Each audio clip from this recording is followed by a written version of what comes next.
Hello, and welcome to the newest episode of Two Chicks, One Show. This is episode 5. We are talking Outlander, episode 5, Rent. My name is Tricia Ennis. She's Kait Calabro. We are the Two Chicks, as I already told you. Outlander is our one show. Kait, why don't you tell us a little bit about Rent? Okay, so in this week's episode, Claire and the gang head out to the road, and they travel through the lands that are occupied by Clan Mackenzie, and they are collecting the rent. We get to look at what life is like outside the walls of Castle Leoch, and we get to learn a little bit more about the history of the land, and we get to know the politics, and we become even more frustrated with the perfection that is Jamie. Oh, and the Redcoats show up again. We haven't seen them in a while, so they show up. It's nice to remember that there is actually a threat. Yes, besides, like, Dougal. Besides Dougal. Yeah, and actually Dougal becomes less of a threat this week. Yes, he really does. Which is really interesting, and I'm starting to really like Dougal more. Dougal might be one of my favorite characters. He's certainly... Except for, I don't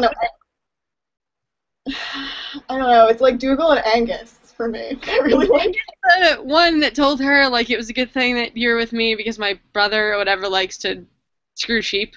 He was the one that was, like, really pissed off this whole episode. Okay, I like him too. Like, I think he's fun, which means he's totally going to die if we ever get to the actual rebellion. Yeah. There's no way. He would definitely not survive, like, a second. No, definitely not. But he's going to take out a whole lot of redcoats. So anyway, yeah, we get out of the castle, which I am actually really glad we did. Yeah, because there's only...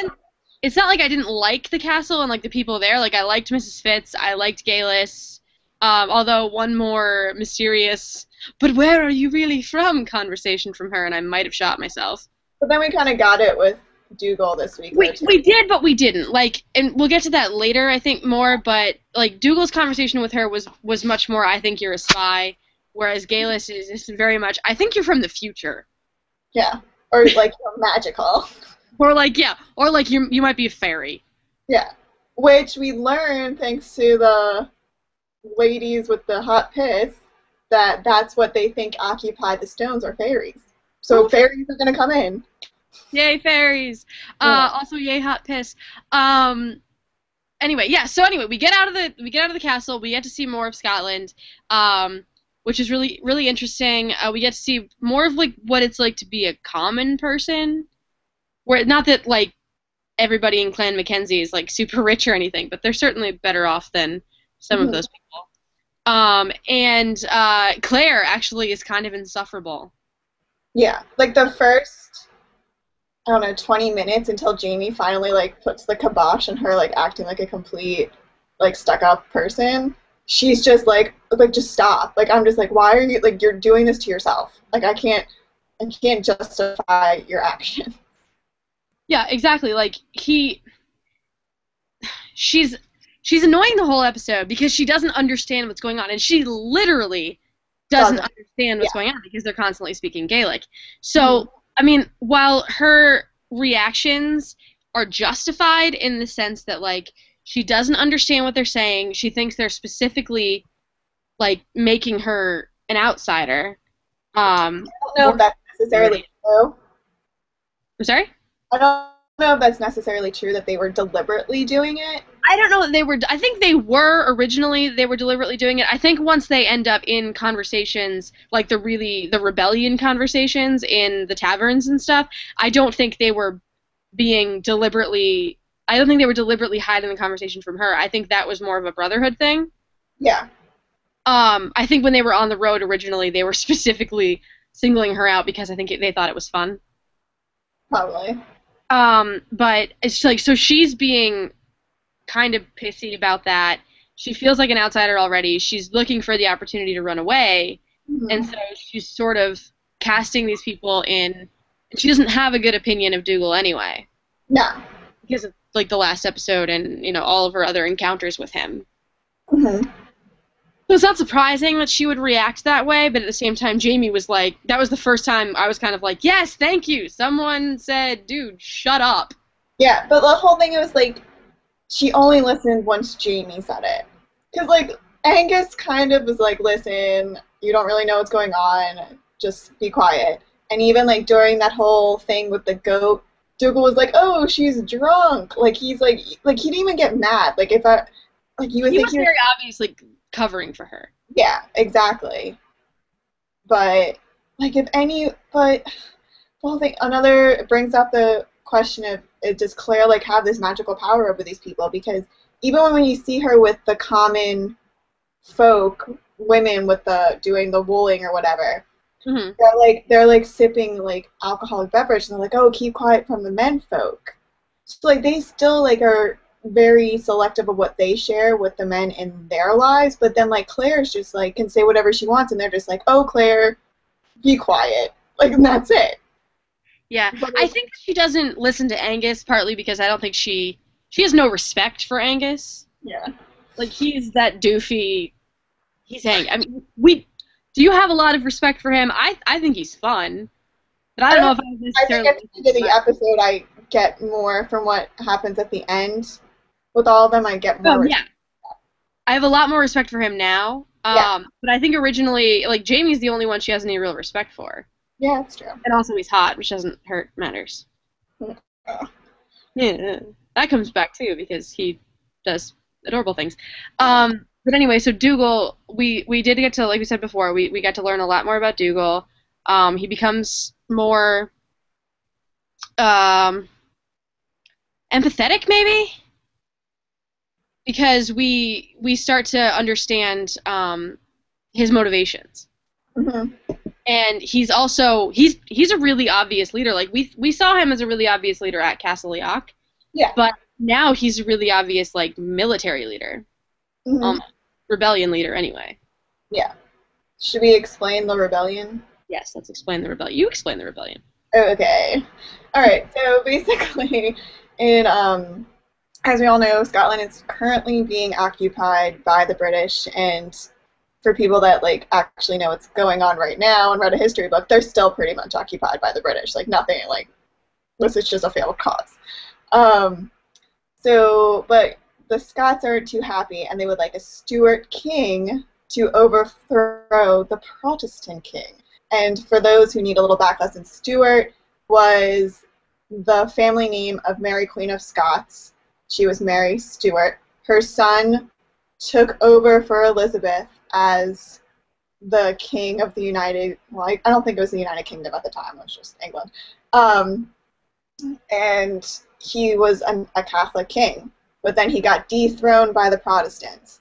So the rebellion is for the Scots to get a Stuart king back on the throne, which is never going to happen. It doesn't happen. Claire knows this, but what she thinks is Dougal taking money from the village people for his own profit is really him collecting money for the rebellion. And she doesn't piece it all together until towards the end of the episode. Right, because the whole time she doesn't understand Gaelic, and we don't understand Gaelic, so we also don't know what he's saying. We do know that he tears open Jamie's perfectly good shirt to show off his back, which that's got to be a really awkward prosthetic to wear, by the way. It's all I think every time I see it. Well, it's an odd scenario because I remember him saying that he didn't even want his bearded bestie to see his back. Remember in the one episode? But now all of a sudden everyone's okay to see it, which we'll talk about the whole He's obviously not okay with it. No. When Dougal rips his shirt open, it was going to happen. Sorry? He knew it was going to happen. He knew that if he went on the road with Dougal, that Dougal was going to use him because of that. True, and I think Jamie only went to look after Claire. Clearly. I think that was Jamie's motivation. Dougal's motivation for bringing him was obviously, oh, your back's all scarred up. Yeah. Like, there was no reason for him to go whatsoever. Yeah, so over the course of the episode, like, we have no idea what he's saying, but he's obviously collecting money. I don't know what you thought of that scene, like the original scenes where he's collecting money, because I already knew about the rebellion. Okay.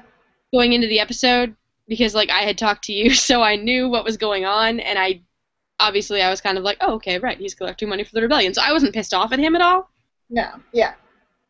Oh, so you mean like you read my notes before you watched the episode? Yeah, I read your notes before I watched the episode, so I already knew it was going to happen, sort of. Like, I knew that he was collecting money for the rebellion, so I wasn't it wasn't weird for me to watch those scenes. Obviously, I could hear what Claire was thinking, and so I understood her point of view, but it wasn't my own point of view. What did you think when you were watching those scenes? I thought initially, and this is because I do have a somewhat decent background in the history of what's going on. So my initial thought was when I didn't ever think he was collecting for himself. I did think he was collecting for a rebellion, and I think he was showing Jamie's scars to be like, look what the British can do. If you don't give me money, then I can't. I thought those scenes were really well directed. Yeah. You could sort of get the idea that he was inciting people, and once he rips open Jamie's shirt, you're kind of like, oh, right, well, those were made by a redcoat. You sort of see that in the previews, too. Mm-hmm.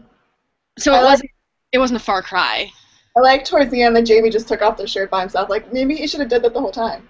Right? Instead of getting his shirt ripped open once a night?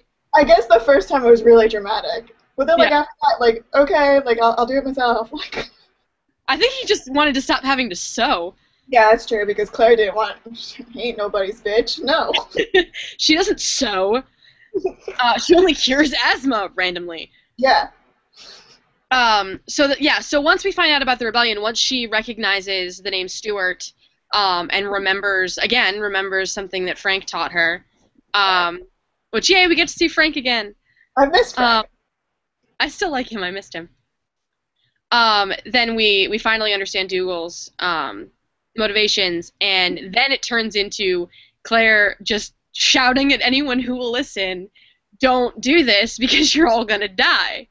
This is another point where it's like, you're trying to convince these people that you're not a spy. Yeah. And B, not a witch. But now you're going to start telling them that in the future you're going to die because of this. Yeah, that's a great idea. And like, I get where she's coming from. Like, she does it, like, she's starting, like, I think this is the last week's episode and this previous week's episode, she's starting to get more comfortable with these people and, like, actually care about them. So, like, I understand it from that aspect. But other than that, it's like, listen, they're going to do what they want, and they already think you're a little crazy in the head, so maybe you should just, like, you know, bookmark this for later. Like, maybe, like, say before they go off to war, maybe you should be like, hey, you know what, guys, take a rain check. But it's history. She's not going to, yeah. Like, free all the horses so they can't leave. Maybe. Ooh, there you go. Yeah, and it's also that she's trying to convince these men who obviously very much want to go to war. They're starting it. Yeah. They want to go to war. They want to lead a rebellion. I mean, she should know that. I mean, I feel like she should know that once you start that, you're not gonna stop it. Like, they don't fucking care what you say, because obviously they don't believe that you're from the future. Yeah, they just think they already think you're a spy. Yeah, and they're willing to fight this battle regardless of whether or not they win. Just because you say they're not going to doesn't mean they aren't going to try. Yeah. I think that's how it goes with when you start any kind of rebellion or anything.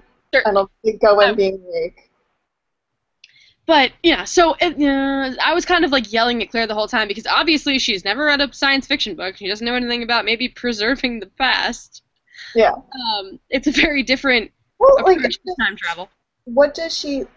Well, I guess because she hasn't read a science fiction book. And it's like, maybe we're just in the whole Doctor Who time travel where they're like, don't mess with the past. No one told Claire that.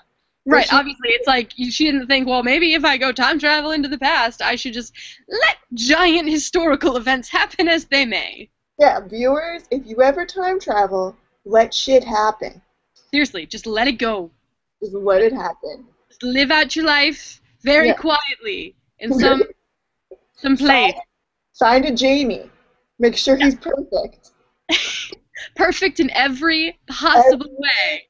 Aspect of this man is perfection.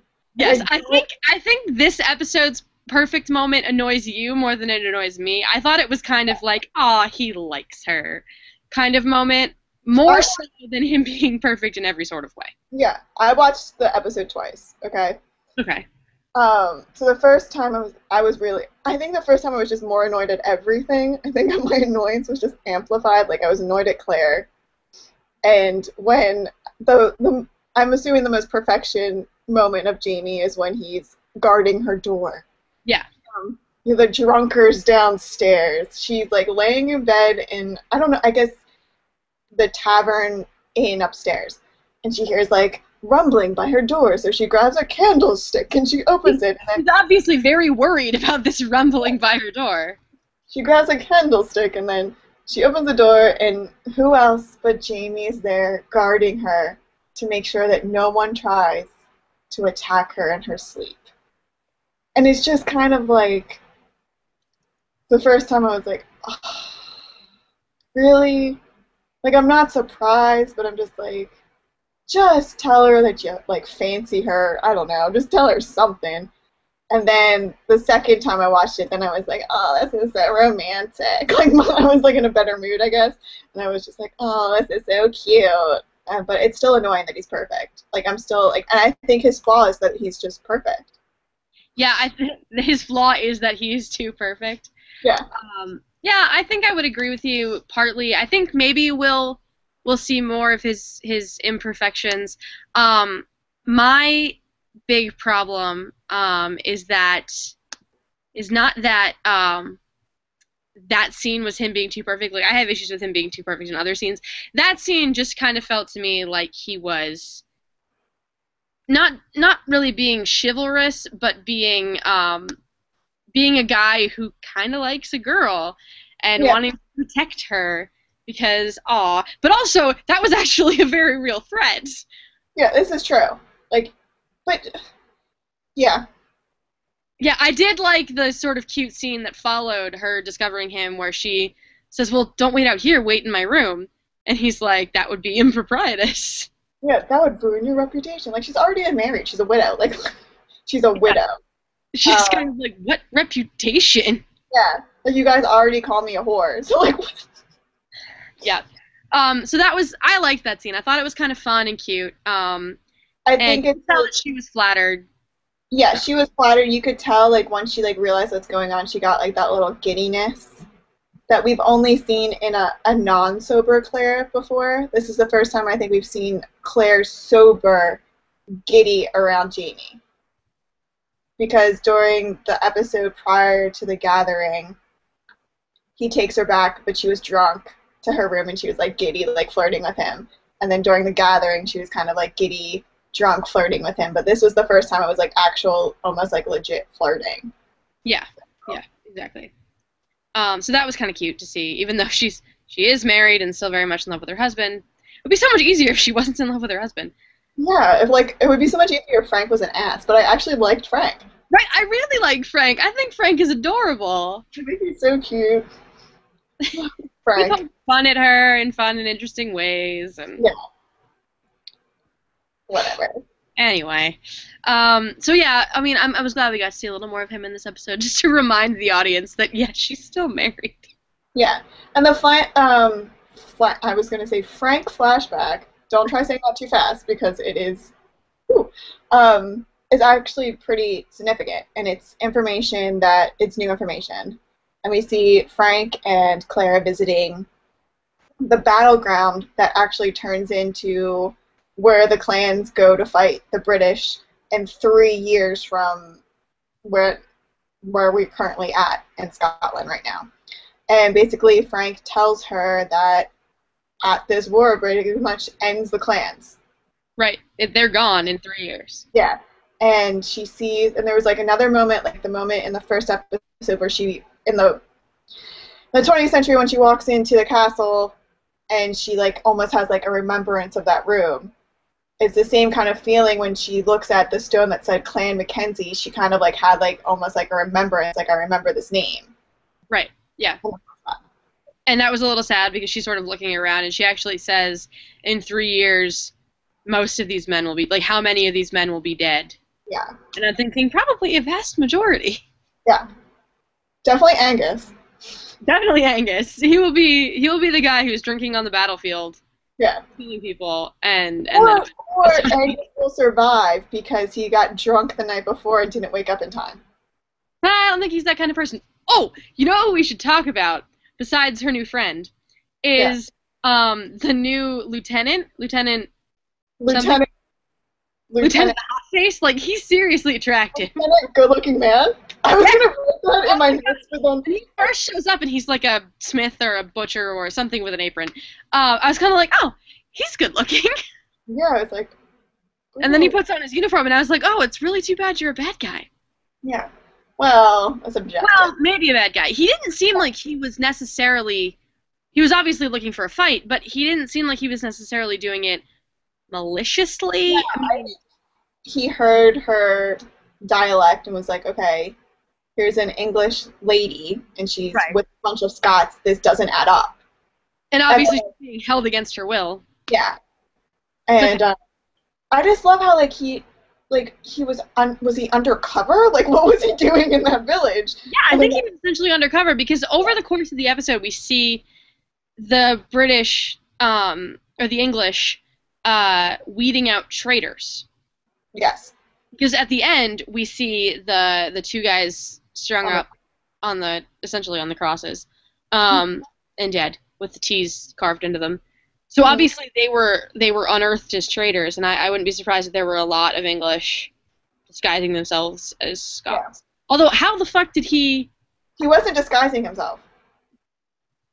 He is Scottish? Did we decide he is Scottish? No, he is English, because he spoke with an English accent. Oh, he had the English accent when he was in the apron.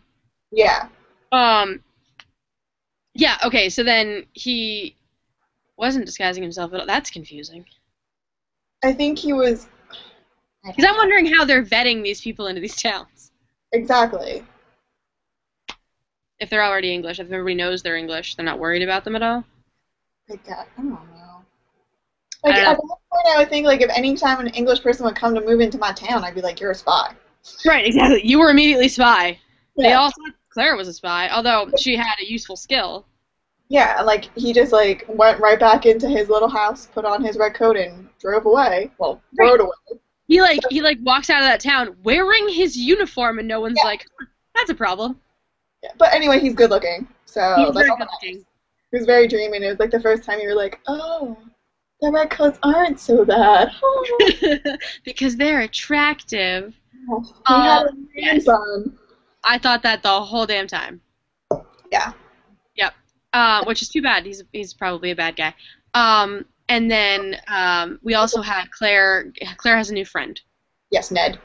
I like Ned. I like Ned too. He's fun. Yeah. He's like a wise old man. He is like a wise old man. He is the lawyer or something, right? Yeah, I guess he's like the clan's accountant because he collects the money. He's accountant and legal advisor. Legal advisor, yeah. Also, a rebellion. Also a rebellion, yep. And no pigs. Yeah, he doesn't like live pigs. It was like they weren't supposed to take... Well, they seem difficult to manage, so I'm not totally surprised, but at the same time, like, he was willing to take them. I feel like a pig would be easier than a goat, but that's just my opinion. Goats I think would be easier. They're not so squealy. Whatever. I don't know. I don't know much about livestock. I don't know. Yeah, so I like Ned. He gives Claire a problem to solve at the beginning, and they sort of bond over his asthma. I feel like he was kind of like the liaison between Claire and Dougal in this episode. Yeah, and the sort of a substitute for Jamie's bearded bestie. Yeah, but he was there. Bearded bestie was there. Was he there? I didn't see him, but I wasn't looking at him. He is the one that actually. Okay, so towards the end of the episode, Claire comes down at in the tap room, and this group of Scottish start talking trash about her in Gaelic, so we don't know what the hell they're talking about. Just that Angus gets up and punches the dude. Huh? Is it Angus or the bearded bestie that gets up and punches the dude? Well, Angus starts it. So Angus just gets up and starts beating these guys, right? And so then they all get up and start beating up the other guys. So then Claire is, like, she's like bitching to them, like, any excuse for a fight, and then bearded bestie is the one that tells her that it was her.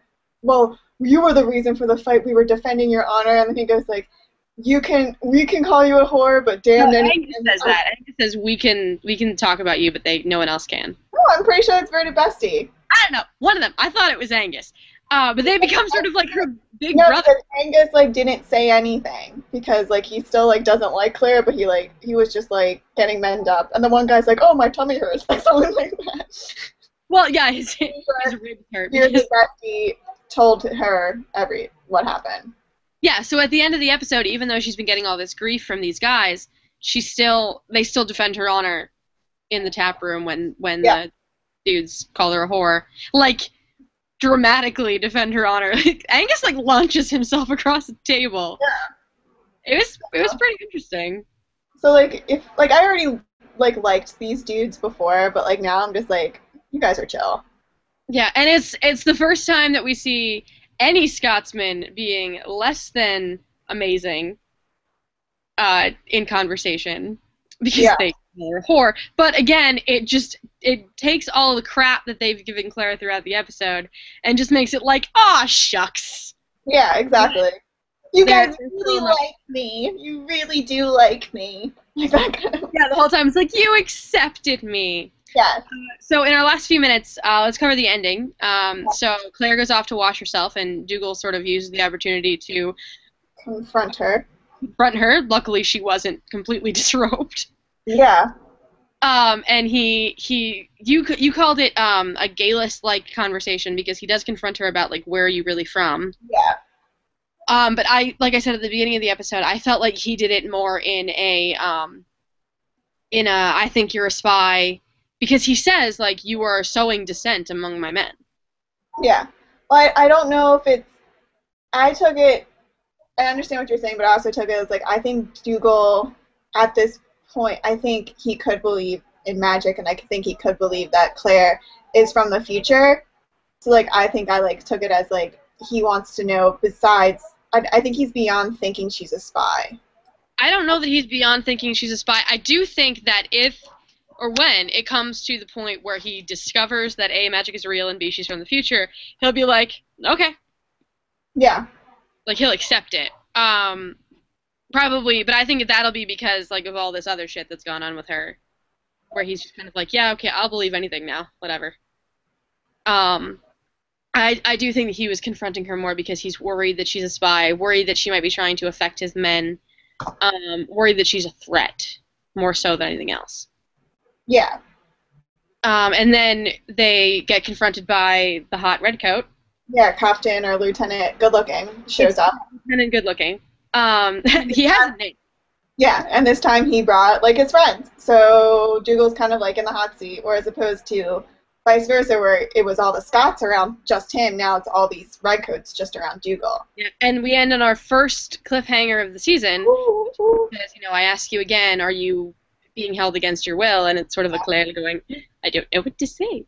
Yeah. My guess is she's probably going to say no. But either way, they're probably going to get captured. I think she's... Well, because if you just watch the previews and you see... The preview, it was not attached to my episode. Oh, really? Yes. Oh, I guess it's not attached to On Demand. I don't know. Whatever. So I think she'll say no, but I think no matter what, they're going to end up going to the redcoats. Yeah, because I would think that these people aren't going to... Like, for all we know, they have the other guys... They're trying to raise money for a rebellion. Yeah. Oh, yeah. And for all we know, that the other guys are already captured. And they're just, like, now picking up. Right, they've already caught them, and now they're just sort of rounding up the rest. Yeah. Someone was like, Angus was probably like, well, Claire and Dougal are down by the river. Like, something like... I don't think Angus would do that. Yeah. Oh, the other thing that they show throughout the episode is the young guy that's there with them, who's, like, there on his first... His name's Willie. I'm sorry? His name's Willie. I remember that. Okay, well, Willie is with them, and they're sort of trying to sow the idea with the audience that even the youngest among them is very much interested in the rebellion. Yeah. So I thought that was interesting. So predictions for the future. We already said they're going to get captured, obviously. Yeah, well, I saw the preview, so... Right, you saw the preview. I would assume that Blackjack Randall is going to come back into play. Your assumption is probably correct. More than likely, considering he's one of the bad guys. I'm wondering what's going to happen to Jamie in this situation. That's true. Because there is a price on his head. Yeah, and, like, I'm pretty sure, like, Blackjack Randall knows who Jamie is. He's the one that beat Jamie, so it's like... Right, if he he's the sees one that whipped him, so I'm guessing he probably remembers. Yeah, unless he does it so often. Yeah, he might, because he seems to be quite the ass. Yeah. The arse. The arse, as they will say, I'm sure. So yeah, that'll be interesting to see. We have 3 episodes until the mid-season break. Yes. Okay, 3 episodes till the mid-season break.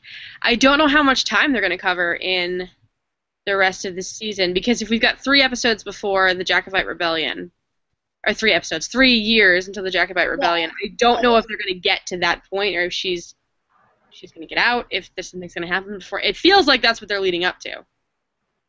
We should really read the book.